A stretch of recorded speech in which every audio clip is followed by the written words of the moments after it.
We've also got some heavy rain that's getting ready to move into the metro. So here's live Doppler 13 radar. We have a couple lightning strikes that I want to let some folks know about. This is just to the south of Plainfield, heading just to the north of Martinsville. You can see the red on the radar here. A little bit of convective activity, meaning there are potentially some rumbles of thunder involved with this as well. So keep this in mind. It's going to be tracking off to the northeast. We've had some heavier downpours through Hendricks County, now moving into portions of Hamilton County from Sheridan to Zionsville. Almost here in the downtown area, but not quite yet. We'll put this into motion over the past couple of hours, noticing the direction that this is all moving, kind of gaining a little strength here as it tracks to the northeast. Nothing that has been severe, and I'm not anticipating severe weather out there this morning. Just some lightning and thunder, some brief heavy downpours before we get a lull in that rain action. That's going to set us up for this afternoon when we do have a risk of some stronger storms.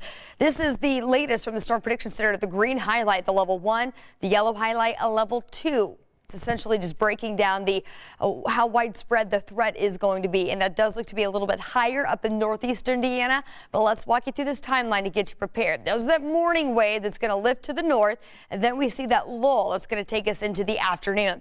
By about noon, temperatures are going to start to recover to the 60s as we sit in the warm sector of this weather system, and with that added energy to the atmosphere that will fuel the development of thunderstorms mainly after 2 p.m.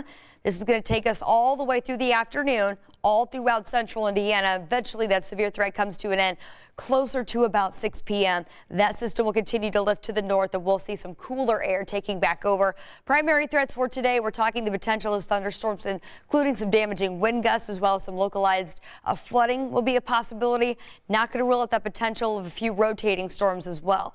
We'll continue to be here this afternoon and monitor that situation. Just make sure that you are weather aware for today.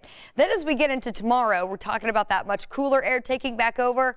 Most of us don't get out of the 40s tomorrow with a little bit of leftover rainfall. So what's going to happen is this area of low pressure lifts to our northeast. We get around on the backside of that storm system. So by noon tomorrow, some light scattered showers will be a possibility. And notice your temperatures here at this point, much cooler, holding steady in the 40s. We've got some 30s on the map as we wake up Friday morning before we eventually start to clear things out a little bit.